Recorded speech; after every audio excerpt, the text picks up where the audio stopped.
on the shoulder. Keep the back somewhat straight. We come across the lower back right here. And the lower back on this side, right here. And that's it. Get on your back for me again too. That's lower back adjustment. And there you have it. Here's a neck adjustment, mid back and low back. Again, the goal is to cause more spinal motion, get the pressure off the nerves, get the body to become overall healthy.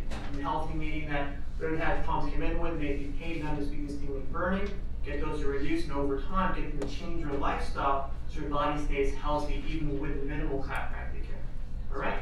If you questions, give our office a call. If not, have a great day. Boom. Okay. Who wants to be in healthcare after this? After you graduate? Wants to work at a hospital? Wants to be a medical assistant? Wants to be a nurse? Okay. When you're in healthcare, the biggest thing you want to do is understand you have to care for people, right? Of course, right? How do you do that? You have to be able to volunteer. We actually see it in live, where you go and volunteer at a senior home, at maybe even a community center, whatever it might be. You get the experience. A lot of chiropractors, especially medical doctors or nurses, they go into the actual schooling of medicine, whatever it might be. Don't understand that when you come out, you have to deal with people. So you may come out with great grades, even graduate is phenomenal, get a license too. Unless you can deal with people who have good bedside manner, you're screwed. Okay, you're not going to survive. You're going to, one thing, you're going to burn yourself out. Then you actually be able to not even get hired for someone. You're going to just be grouchy all the time. Okay, I have to have good attitude with my patients because they come with their attitude's going to be here. I want my attitude up here. That's when I bring them up to where I am. Okay, biggest thing in healthcare, get people to feel comfortable with you, make them feel better.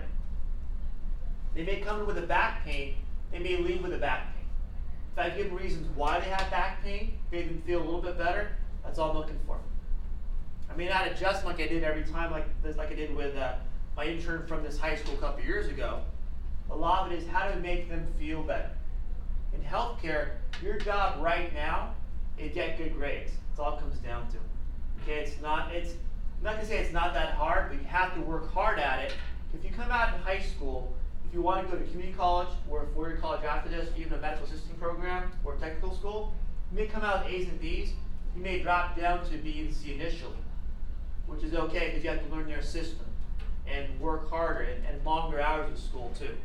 If you come out of high school wanting healthcare with C's and D's, you might drop in the F's and they'll kick you out. And sometimes schools are very expensive. Okay? You have to work hard now or learn how to work harder so that way you can get your grades up where it needs to be. Because schools, a lot of schools to realize, especially medical assistant school, even chiropractic school, they're profit schools. They're there to make money. They want you in the seats to make money off of you. That's just how they work. A lot of you can't keep yourself there where your grades don't get high enough, the state kicks you out. Okay, they want you to pass these classes. If you don't, then you're going to be gone. So work hard now. Okay, not to feel like you come back and do all this stuff. Realize having the passion again gets you to understand how to get through this. I have people that have in their 30s and 40s going back to becoming a nurse. I think 2 are nurses right now too. And they're older, they want to go back to school because they realize their profession where they're in, they weren't happy. One in construction, one was in another admin building too. They weren't very happy. So if they come out at 30 and want to become a nurse or a medical doctor, they're going to be more successful because now they have more passion, right? This is their last chance. They're not mature enough, but they've done something else, they like it, the last chance to do something great. They're going to have passion for it. They're going to work harder than people that are younger than them actually get their career going. And one lady, she's a nurse now. She did a quick 1-year program, started a program. She's in her 30s. She's a top in her class. The average age of the class is about 21, 22. Because she worked her tail off to get there. Okay, just she had to work hard. That's all it came down to. Okay. Any questions so far? Okay. With your form, my 3 duties, I do, because you need the forms to fill out. Sorry, it's going to be see patients, take X-rays, and make them feel better. I was told to report here after. Hey, come on up, grab a seat. Grab a seat, get the form, no big deal. We started, no big deal. Grab a seat. And then on your form also it says too, is career income wise. Okay, we're as chiropractors, going back to what we're doing, I'm not hired by a hospital not hired by a practice or another practice, I have to start my own with somebody else. Somebody come out of school, bless you, and come out making 30 grand a year, okay, to start with. But as I build my own practice, out my own, or with a partner, at that point it may go up to 80, 100,000 a year. As I build more practices and build my practice even more, it might be $200,000 a year. So it's how hard do you want to work, okay? Maybe in the practice itself, or I do a lot of talks also, and all the other marketing exercise videos too, where you build that part of it up too. A lot of the chiropractors, we may adjust you. That adjustment took for whole spine, without talking, maybe about a minute. Adjustment doesn't take very long. But the education behind that, make sure the exercise and stretching afterwards at home, sitting right in a chair at school, for example, driving properly, get enough workout in there too, keeps your body healthy so the whole life feels better. Just takes very quickly, but knowing how the spine works, how the body works, that point understand, okay, I keep my body healthy, now let it go again, okay? Any questions about that? So as a self-employed person, as a doctor, I have to run my own practice, I have to be there to see people. I see someone about 25 hours a week, I think that's one of your questions on your form, okay? But I treat someone, or actually run the business part of my chiropractic office, my marketing, also my other parts, the insurance forms too, another 20 hours a week, about 20 hours a week. So about, practice-wise, I'm there about 45 hours a week. Someone has a 9-to-5 job, that's about 40 hours a week too. To realize, I want to work harder, see more people, to help more people. To do that, hopefully a reflection of how well I do from a salary perspective, income perspective. Any questions beyond that yet? Yeah. All right, quiet class today. Yes. You guys are quiet. Yes. Do you work differently with patients that have scoliosis versus with patients that have a straight spine? Everyone has different conditions. We treat scoliosis, back pain, neck pain, accident cases, long-term injuries too. We do the scoliosis patients, that we do is take the x-rays first. Every x-ray has, if it's a curve in the spine with the x-ray, we fix that curve to better normal.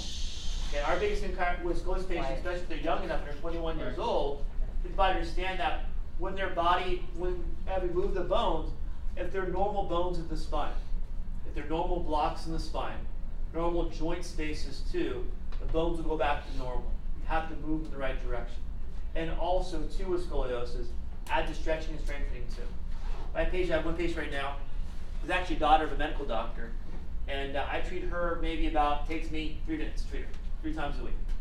Her home exercise takes her about probably 50 minutes a night, every day, every day, every day. She's catching it very early. She only thinks she's in junior high right now too. Realize it's in my office is one of it, but also outside, because again, we have to counter the stress of sitting in the classroom all day. So we have to make sure our body is being trained the opposite way. It takes a lot of work.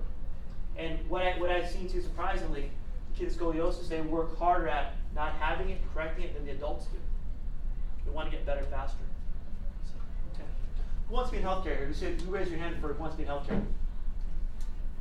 What do you want to be? Nurse. What kind of nurse? Okay. Do you have a school you want to get into? Fantastic. Are your grades good enough to get there? Good, fantastic. Keep at it. How about you taking the SAT or ASTT? Yeah. Good, good. And you worked hard at it, right? It wasn't easy. It takes hard work. Doesn't matter what people tell you. Yes. What do you want to be? Yes. Pediatrician. Why? Huh? Why pediatrician? Because they make a lot of money. Good. Do you have to work hard to get there? Yeah, I think. How's your SAT scores? I didn't take it.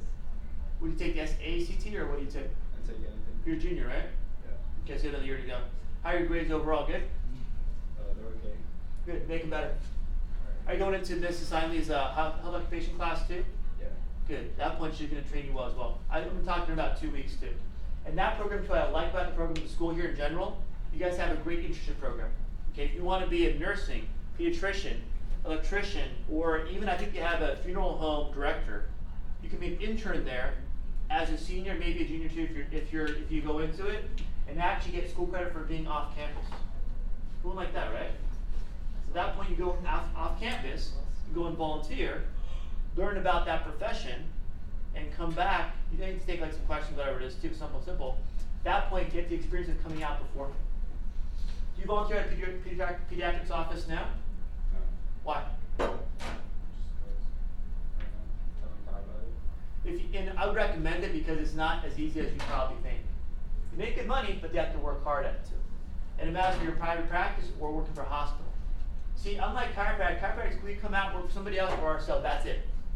Hospitals will hire pediatricians and pay them 70 grand a year, pay all their malpractice stuff, and you just show up every day. That's easier. But pediatrics, if you can work private practice and in the hospital at the same time, at that point, you can actually make anywhere from 150 to 400 grand a year.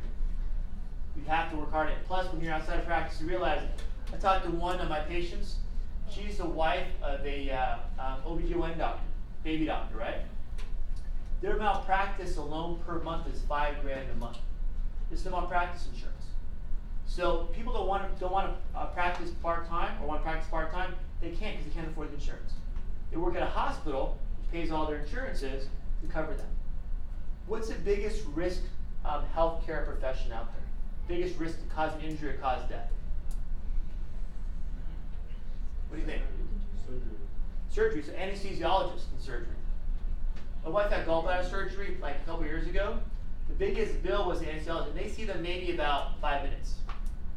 Because they have to worry about the titrations, which is part of the chemistry part of it, of the medications to keep them under, sedated, while they're getting surgery done.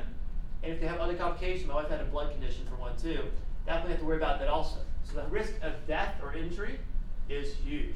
So because of that, their malpractice insurance is high risk too. A lot of money. So someone who works for a hospital, they cover all that for you. You guys know what malpractice insurance means?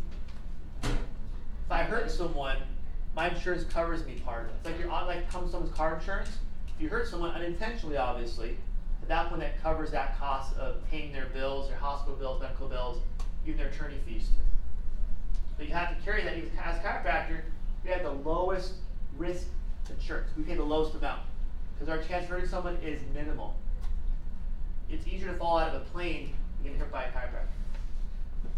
You shouldn't fall out of a plane unless you're skydiving, right? You would think. Right? Make sense? Anyone? Okay. So realize with healthcare, again, going back to that, keep your grades strong. And going to Irvine too, it's a hard school. Actually, I had a niece who graduated from there a couple years ago. It's a hard school, but if you have A's and B's now, it'd take you about maybe a semester to get your grades up again to an A and B, but work hard. If you're not hitting the ball right now, you gotta go for it. Okay, Miss Science class is phenomenal. She does a great job with the program. I'll be there in 2 weeks to talk to her class again. Realize that program is part of the ROP program too, which is a good program also. Someone who doesn't want to go into a 4-year school after this, or maybe a 2-year school, they have great tech programs too. I don't know if I told this class or not. There was one girl, I went to the RP regional meeting last year. She didn't know what she wanted to do, but she wanted to work in healthcare. Came out of high school, worked at the hospital for making $10 an hour, minimal job, in HR. And then she worked her way up, so she's 27, 28. Now she runs a human resource department in the hospital. Just phenomenal. Because she worked her way up. And because of you guys are very tech savvy, right? Which they call using your phones, computers, whatever it is, the internet, the World Wide Web. Okay? That gets you in the door because you guys are the experts. Us 43-year-olds or older, we're dinosaurs. We don't like computers. It scares us. When Wi-Fi doesn't work, we're like, what do we do? That's why your IT guy here is always busy. Guy works on campus. Because not that we don't want it, but we don't know that. So getting a foot in the door with a medical office you want to work right after school, that's your in. Okay, I give it to you right now. If you know technology, that's your into a medical office, a practice, whatever it is too. That point gets you a job right out of high school. That's one to start with. Or a part-time job while you're going to school. How's that? And my niece that graduated from Irvine, she runs security for a boot barn, like a big boot company, nationwide. Phenomenal. Her internet security. At that point, that's her foot in the door. So realize with your technology now that you do every day, social media stuff, that's what you can use afterwards in healthcare, help run those businesses, those hospitals, those things that they don't want to learn when someone's older like me. Okay. Any other questions at all? Any form questions? You don't get in trouble with your forms. Nothing yet? Do you work on the weekends? I work 1 hour on the weekends. Quick hours, see about 10, 15 people sometimes. Rock and go. People that I see sometimes, they actually work outside. They work outside an LA area or far away. They can't see me in the weeks. I see them on the weekends. I'm accessible to my patients no matter what. Even as a chiropractor too, what I do, I give my cell phone number to any patient that has my number and call me right away. I see people on this. I had one patient. He was in Cabo. Him and his wife were flying home that day because his wife had bad back pain. He see me on Saturday night, like, sure, I'll be at the office. So I saw him Saturday night when they flew to Cabo. Yes. How much money do you make a year? I make anywhere from 80 to 200 grand a year. Okay. So a lot of it is how hard you work. And that depends on how many people I see. I see a lot of people who do that, right? So I make my office very efficient. I have good staff and good interns from here too, from Elton High School, that help me run my practice. It should not take me more than 2 minutes to see a patient. By doing that, the interns will take over, so I can see a lot more people that way versus wasting time with people. And having good bedside manner too, that point makes it very efficient. You don't waste time with them. Okay. Any other questions yet? Anything else I covered last time that I don't remember? I don't think so. That's like, I'm pretty good on it. Yeah, you're very informative. You guys should ask some questions. This is your chance. Yes, Irvine. Or the other person next to Irvine. Huh? What do you want to be? A nurse. The person next to you that's very quiet. A nurse. A nurse too, where? Um, What kind of nurse you want to be? Where do you want to go to school? Melinda. Why? Phenomenal school. And if you get there, phenomenal. It's a great place to go. Because why do you want to go to good school at a high school? Because their reputation of going to next schooling is phenomenal too. Okay? If I send my kid to a 4-year college, I want to know where they go afterwards, what professions, what degrees, what's afterwards, so I know there's a chance that next school or degree will actually accept them. So going to a good school gives you the best chance of going to the next level when you specialize in nursing. Or pediatrics also. Realize you have to do 4-year college, obviously, then take the MCAT and do another 4 years med school. It takes a long time. I have a buddy who was a heart doctor, cardiologist. Other buddies in medicine too.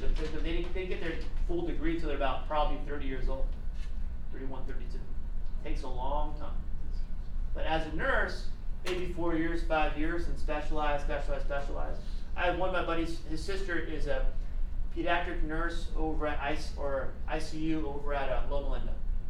She loves it, but she's very smart. Worked her tail off to get there.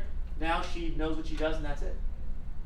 But you have to get good grades. That's the key, and also pass those exams too. Those are crazy exams sometimes. Any other questions? Also, stay healthy too. With healthcare, a lot of doctors have a higher death rate at a younger age than actual normal people because the stress level they go through all day long. And going to school too, if you don't keep yourself healthy, your grades will drop. Sorry, just how it works. Your body has to stay healthy overall, so this stays healthy too. When you're under stress, your long-term memory becomes very short. It's hard to remember long-term stuff, and your short-term memory becomes very, very quick. That's it. If you go to sleep and wake up where you're still tired, then there's something going on. If you get enough hours of sleep but are still tired, you gotta watch your health. What are you doing wrong that get yourself better? Okay. Any other questions at all? Another thing with work ethic too is realize if again you're working hard now, work even harder later. A lot of chiropractors understand that half my class when I graduated 5 years later is doing something else. They quit chiropractic. I met a guy last week that actually quit. Thank you. So where a lot of it is when you actually graduate, even if it's chiropractic or pediatrics or whatever it might be nursing, if you don't like what you do, you're going to find a way to do something else. And when you graduate, unless you have a family trust to pay for all your schooling, you will take student loans out. When you take student loans out, what happens? You have to pay them back eventually, right? Okay. When you have student loans, they'll come after you until you die for that money back. They'll charge you interest rate too. So make sure you have a degree that you want to do afterwards and can pay for that and then some for living expenses too. So before too, you don't pay for yourself, you don't pay for your normal everyday stuff. So realize by doing something afterwards, you're going to have a lot more personal expenses every day. You have to get even higher than that. Any other questions? We good on time? We have 3 minutes. Hey, 3 minutes. You got a couple minutes to ask a couple more questions. maybe it's not healthcare. Go ahead. Yeah, so does the structure of your spine or bones in any way affect, can they affect your muscles at all? When your structure doesn't move, okay, here's an example. If my elbow's locked up in a brace, it can't move my elbow. There's no motion to the elbow joint, hinge joint. the muscles above and below are going to happen. What's going to happen? Are they going to get stronger or weaker? Weaker, right? If my joint can't move, there's no circulation of the muscle, there's no contraction of the muscle here or here, they get weaker and atrophy, they shrink. So we have to cause normal joint motion, keep the muscle strong. Overall body can function better. It all comes from the motion first. The motion of the elbow allows contraction of the muscle, make the muscle strong, cause more circulation, continue blood flow. New blood has minerals and vitamins to help the tissue feel and stay healthy. Circulation is the key. In your spine, same thing, you cause more spine motion. Overall, all the disc between the bones, they actually grow, can regrow if they're wearing down. At that point, get it stronger and get it thicker. Affects the nerves. At that point, get stronger, and if you lift weights too, at that point, your body's causing you nerve pain or back pain. So my goal with my patients is to make sure once you get through the initial care, treating the spine, then add the stretching and strengthening in, or the body can get stronger and stay that way. But it requires the exercise and stretching at home care, not just in the office. That's why the education is so important to make people understand. I send my patients as videos of exercise to do at home, and all on YouTube and everything else to keep themselves strong. You don't have to see them. They're too busy. I don't hurt myself. Anything else? Yes. This thumbs up or was it hands up? Something like that. I saw something like this. Something I wasn't sure what it was. Okay. Anything else? You guys good? I need your papers passed forward, please. You guys Right, are gonna get thank you. going in like less than a minute. I'm sorry, I didn't catch your name. Tony, Dr. Tony. Worse. This is your attendance. This is your end of the day